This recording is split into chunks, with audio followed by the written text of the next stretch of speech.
Tahapan kematangan hidup. Manusia berencana, Tuhan menentukan. Buat apa saya membuat tujuan dan rencana, wong saya punya maha perencana. Bob Sadino. Berkaca dari berbagai pengalaman dalam perjalanan hidupnya, Bob menggambarkan tahapan kematangan hidup seseorang dalam 3 lingkaran yang dia sebut lingkaran Bob Sadino, LBS. Sejatinya LBS adalah hasil modifikasi ide Gede Putrama, tokoh inspirator muda yang dia kagumi.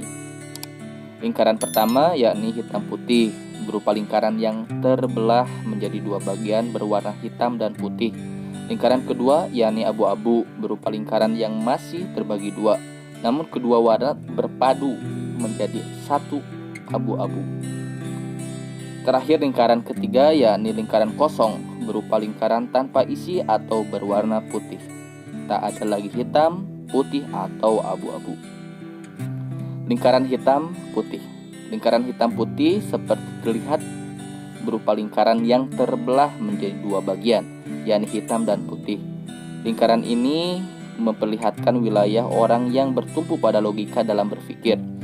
Sandarannya adalah otak, sehingga cara berpikirnya masih hitam putih.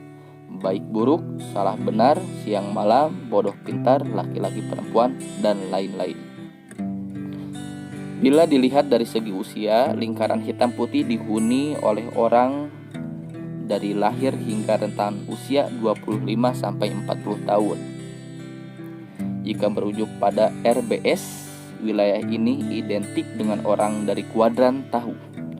Pendek kata, orang lingkaran pertama ini yang biasanya juga orang-orang kuadran tahu, kalau ditanya 2 kali 2, ya jawabnya pasti 4. Tidak ada jawaban lain, karena tidak ada teori yang membenarkan jawaban lainnya. Jelas Bob Sadino. Menurut Bob lagi, berhadapan dengan orang-orang lingkaran pertama bisa gampang, bisa susah. Gampang karena konstruksi pikirannya mudah sekali dikenali, sementara susah karena mereka sangat sulit diajak bergeser atau keluar dari kungkungan lingkaran tersebut. Karena itu Bob cukup paham mengapa orang-orang menganggap sikap, pikiran maupun pernyataannya aneh, nyentrik, bahkan negatif. Orang-orang pada lingkaran ini karena dikendalikan cara berpikir hitam putih sering tidak dapat melihat sisi lain dari berbagai gejala, peristiwa, fenomena, termasuk ide atau pikiran orang lain yang berbeda. Sekali lagi Bob menegaskan jam terbang sangat menentukan cara orang berpikir, bersikap, dan bertindak. Lingkaran abu-abu digambarkan sebagai lingkaran yang terbelah 2, namun tidak lagi memiliki batasan warna yang tegas. Lingkaran ini memperlihatkan leburnya warna hitam dan putih akibat proses kehidupan yang dijalani. Bila di lingkaran pertama orang mengandalkan otak atau logika, maka di lingkaran kedua orang sudah bergeser lebih jauh lagi. Hal ini karena mereka sudah bersandar pada hati atau kebijaksanaan dalam memandang segala konsep, teori, gagasan, gejala, fenomena maupun realitas. Di wilayah ini orang tidak lagi memandang sesuatu secara hitam putih atau benar salah, melainkan sudah ada modernisasi dengan melihat kedua sisinya. Lingkaran abu-abu menunjukkan suatu tahap kematangan seseorang akibat berbagai perubahan dalam proses pembelajaran hidupnya. Biasanya lingkaran ini dihuni oleh orang dengan rentan usia 40-60 tahun. Mereka sudah mampu melihat sesuatu dari beragam sisi. Saat dihadapkan dengan suatu fenomena, mereka cenderung melihat dari sudut pandang lainnya, tidak semata menganggap apa yang salah itu salah, sebab mungkin saja ada kebenaran di baliknya. Sebaliknya mereka juga mampu melihat kemungkinan kesalahan dalam sesuatu yang sudah dianggap benar sekalipun.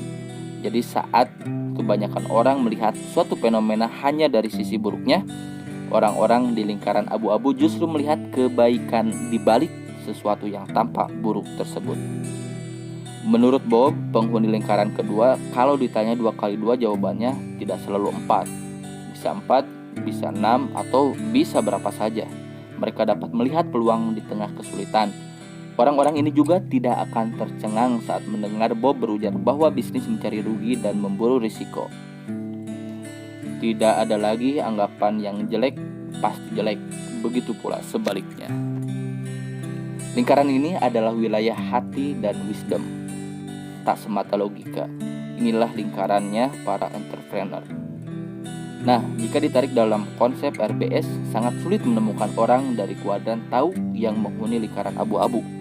Walau tidak secara tegas dinyatakan Bob, namun dapat disimpulkan lingkaran kedua dihuni oleh orang-orang dari kuadran bisa, terampil, dan ahli. Singkat kata, inilah lingkaran bagi mereka yang lepas dari kurungan teori, serta lulus dari dialektika antara kuadran tahu dan bisa.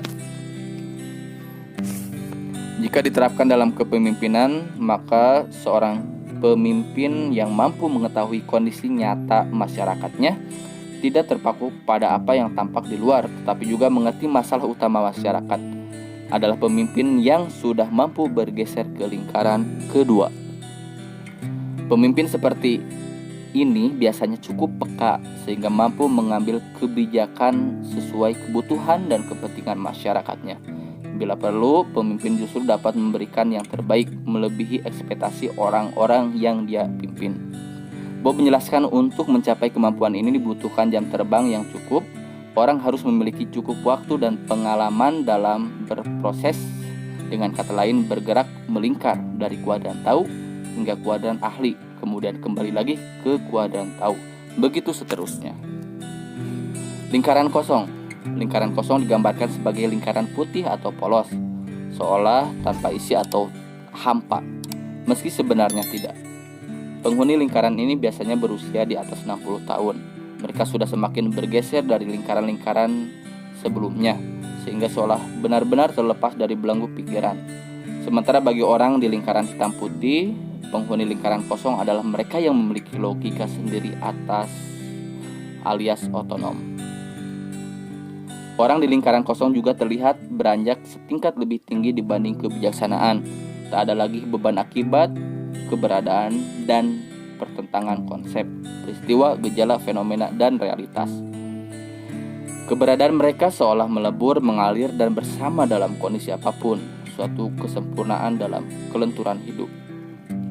Bob menjelaskan disinilah tempatnya iman, kepercayaan, dan keyakinan. Orang telah sepenuhnya menyadarkan hidup pada kekuatan Tuhan. Tidak ada lagi salah atau benar, karena yang ada hanyalah iman. Karena bersandar pada ikhlas, maka tak ada lagi rencana dan harapan atau arah dan tujuan.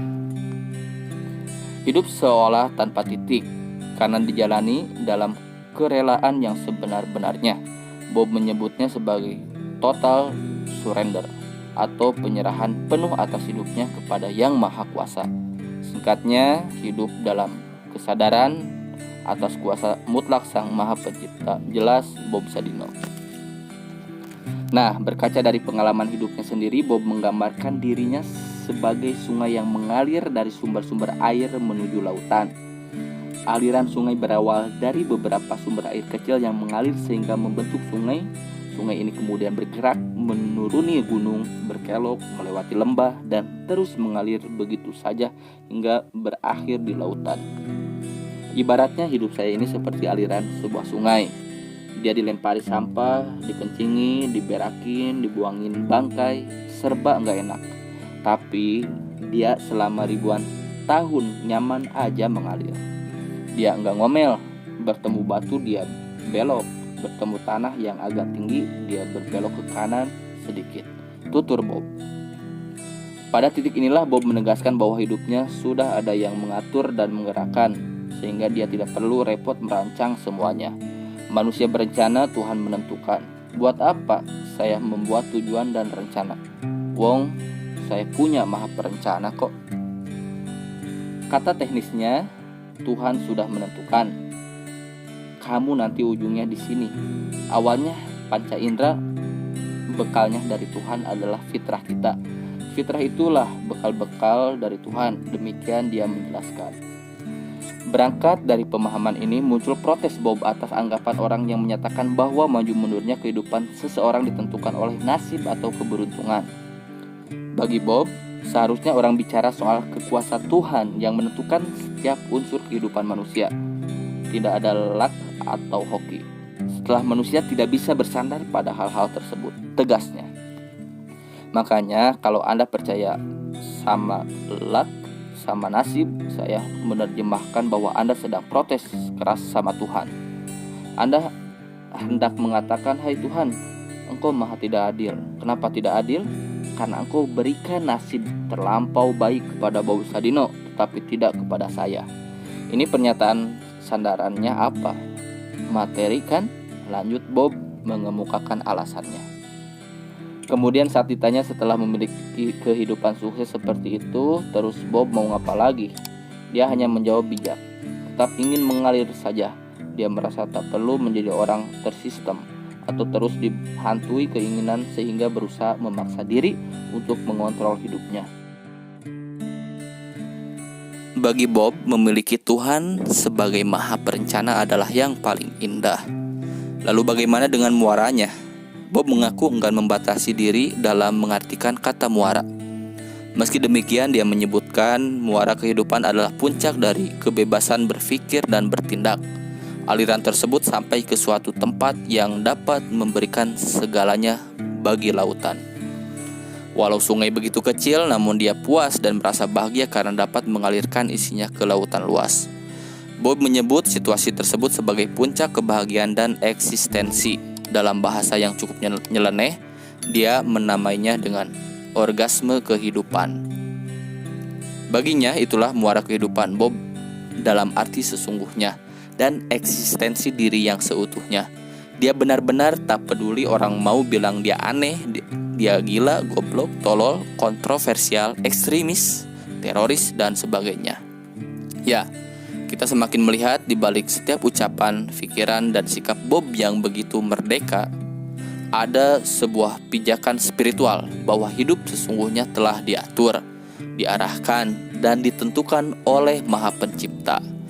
Bila ditilik lebih jauh, kentara sekali Bob telah memasuki tahapan lingkaran kosong, yakni ikhlas dan menyerahkan diri sepenuhnya pada Yang Maha Kuasa.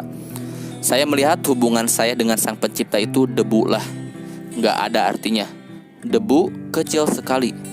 Dia itu begitu besarnya, begitu agungnya, yakni Tuhan, ujar Bob seraya merendahkan diri kepada Allah Subhanahu wa Ta'ala.